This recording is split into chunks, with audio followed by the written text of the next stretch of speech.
Salam damai sejahtera di dalam nama Tuhan Yesus Kristus untuk saudara sekalian dimanapun berada. Firman Tuhan hari ini untuk kita baca, kita dengarkan, dan kita renungkan bersama dari Mazmur 119 ayat 137 sampai dengan ayat 144. Demikianlah firman Tuhan. Engkau adil ya Tuhan, dan hukum-hukum-Mu benar. Telah Kau perintahkan peringatan-peringatanmu dalam keadilan dan dalam kesetiaan belaka. Nyala cintaku menghabiskan aku, sebab para lawanku melupakan segala firman-Mu. Janjimu sangat teruji dan hamba-Mu mencintainya. Aku ini kecil dan hina, tetapi tita-titamu tidak kulupakan. Keadilan-Mu adil untuk selama-lamanya, dan Taurat-Mu benar. Aku ditimpa kesesakan dan kesusahan, tetapi perintah-perintah-Mu menjadi kesukaanku. Peringatan-peringatanmu adil untuk selama-lamanya. Buatlah aku mengerti supaya aku hidup. Demikianlah firman Tuhan yang kita sudah dengar baca hari ini. Berbahagialah kita karena kita menyimpannya dalam hati dan pikiran dan mengerjakan perintah Tuhan dalam kehidupan kita setiap hari. Saudara yang kekasih di dalam Kristus, di sini pemazmur menunjukkan segala atribut Allah yang dilekatkan pada firman, di mana pemazmur mengatakan bahwa Tuhan itu adalah Tuhan yang adil, Tuhan yang setia, Tuhan yang menggenapkan firman-Nya, Tuhan yang mengaruniakan kasih sejati, dan yang menunjukkan kelegaan bagi yang tersesat. Karena itu saudara, dengan pengertian itu, saya dan saudara dituntun untuk bertindak adil seperti keadilan Tuhan, bertindak setia seperti kesetiaan Tuhan, dan berjuang untuk melakukan tindakan melawan kejahatan dan menindak segala hal yang buruk dengan perbuatan baik, suci, dan benar. Selain itu, pemazmur mengajak saya dan saudara untuk menguji janji Tuhan. Sekalipun kecil, sekalipun sekali tidak bernilai menurut dunia, tetapi Tuhan tidak pernah melupakan saya dan saudara. Tuhan senantiasa memberikan kelegaan dan mengingatkan kita untuk tekun mengerjakan kehendak Tuhan. Saudara yang kasih dalam Kristus, Mazmur 119 ayat 137 sampai 144 menyoroti karakter Allah sebagai sumber keadilan dan kebenaran mutlak.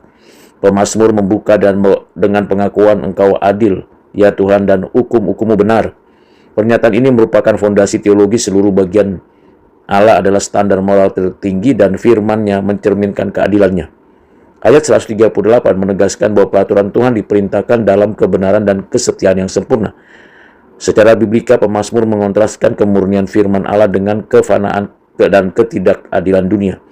Firman Tuhan bukan hanya benar dalam isinya, tapi juga benar dalam tujuannya, memelihara keadilan dan kesetiaan umat Allah. Dengan demikian, bagian ini menunjukkan bahwa keadilan ilahi tidak dapat dipisahkan dari pewahyuan firman-Nya yang hidup dan yang kekal. Menurut Lois Berkhof dalam bukunya Systematic Theology, mengungkapkan ayat 137 sampai 138 menggambarkan aspek righteousness and truthfulness Allah sebagai sumber moralitas objektif. Berkhof menulis bahwa keadilan Allah tidak hanya bersifat yudisial, penghukuman dosa, tetapi juga normatif, menentukan apa yang benar bagi ciptaan. Berkhof melihat pemazmur ini sebagai ekspresi iman yang menundukkan diri kepada kebenaran ilahi. Firman Tuhan adalah cermin kehendak moral Allah yang tidak berubah, sehingga menjadi dasar bagi semua etika Kristen. Dengan demikian, pemazmur tidak hanya memuji Allah karena keadilannya, tetapi juga menegaskan bahwa kehidupan yang benar harus bersandar pada hukum yang kudus. Dalam konteks pemikiran teologi reform, kebenaran ilahi menuntut respon berupa ketaatan dan kesetiaan moral yang lahir dari hati yang diperbaharui oleh anugerah. Herman Bavinck dalam bukunya Reform Dogmatics memahami keadilan Allah bukan sebagai kekakuan legalistik, melainkan sebagai ekspresi harmoni antara kasih, kebenaran, dan kesetiaan.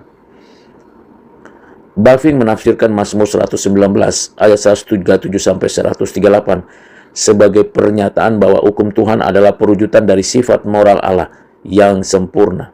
Bavinck menuliskan bahwa keadilan Allah tidak bertentangan dengan kasih-Nya. Keduanya bersumber dari naturnya yang kudus. Dengan demikian pemazmur yang memuji keadilan Allah sesungguhnya sedang memuliakan keselarasan moral yang mengatur seluruh ciptaan. Firman Allah yang mencerminkan karakter ini menjadi dasar bagi segala tatanan hidup yang adil dan damai. Bavinck menegaskan bahwa kesetiaan Allah pada ayat 138 adalah jaminan bagi hukumnya tetap relevan dan dapat dipercaya dalam segala zaman.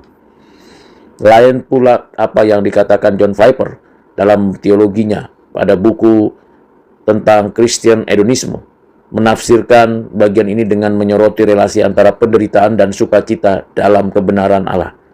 Menyatakan bahwa pemazmur dirundung oleh semangat kudus karena orang-orang melupakan firman Tuhan. Namun dia menegaskan bersukacita dalam janji Allah. Piper menuliskan bahwa sukacita sejati lahir bukan dari keadaan yang nyaman, melainkan dari hati yang puas akan kebenaran Allah yang tidak tergoyahkan. Pemazmur yang hina dan dianggap remeh memegang perintah Tuhan karena ia menemukan kesenangan rohani dalam ketaatan. Bagi Piper, ini adalah devosi sejati ketika penderitaan tidak menghancurkan iman, melainkan menyalakan kasih terhadap Allah. Firman Tuhan menjadi sumber kenikmatan rohani yang lebih kuat daripada rasa sakit dunia. Pada ayat 142, menegaskan keadilanmu adalah keadilan untuk selama-lamanya dan Tauratmu adalah kebenaran. Berkhof menafsirkan kebenaran ini sebagai kekekalan hukum moral yang Allah tidak berubah oleh budaya atau waktu. Bavinck menambahkan bahwa kebenaran kekal ini mengungkap struktur moral ciptaan yang diatur oleh Allah. Karena itu setiap penyimpangan dari firman Tuhan berarti melawan tatanan ilahi. Sementara Piper melihat ayat 143 ini yang berbunyi sengsara dan kesesakan menimpa aku, tetapi perintah-perintahmu menjadi kesukaanku, sebagai bukti bahwa kasih terhadap firman Tuhan mampu menahan tekanan batin. Di sini teologi dan devosi bertemu. Kebenaran yang kekal tidak hanya menjadi dasar iman, tetapi juga menjadi sumber penghiburan dan kebahagiaan rohani di tengah penderitaan. Pada ayat 144 menutup bagian ini dengan doa, perintah-perintahmu adil untuk selama-lamanya, buatlah aku mengerti supaya aku hidup. Bavinck melihat doa ini sebagai permohonan rohani agar pemahaman teologis berubah menjadi kehidupan yang kudus. Baginya memahami firman Allah bukan sekedar urusan intelektual, melainkan tindakan spiritual yang melibatkan anugerah khusus. Firman Tuhan memberi hidup karena ia membawa manusia masuk ke dalam persekutuan dengan Allah yang hidup. Berkhof menambahkan bahwa kehidupan yang dimaksud di sini mencakup kehidupan rohani yang dibaharui, bukan sekedar eksistensi biologis. Sedangkan Piper menekankan bahwa ketaatan yang lahir dari kasih terhadap firman adalah bukti kehidupan sejati, di mana hati menikmati Allah lebih daripada segala hal dunia. Mazmur 119 ayat 137 sampai 144 menunjukkan bahwa keadilan Allah, kemurnian firman, dan sukacita rohani merupakan satu kesatuan yang utuh. Keadilan Allah sebagai dasar objektif etika, harmoni ilahi antara kasih dan kebenaran, firman Tuhan sebagai sumber sukacita yang meneguhkan iman di tengah penderitaan. Secara teologis, bagian ini menampilkan firman Allah sebagai kebenaran yang hidup, menghidupkan pikiran, menguatkan iman, dan menyatakan kasih. Secara devosional, mazmur ini mengajarkan bahwa mengenal firman Tuhan berarti mengenal Allah yang adil, serta menemukan sukacita dalam ketaatan kepadanya.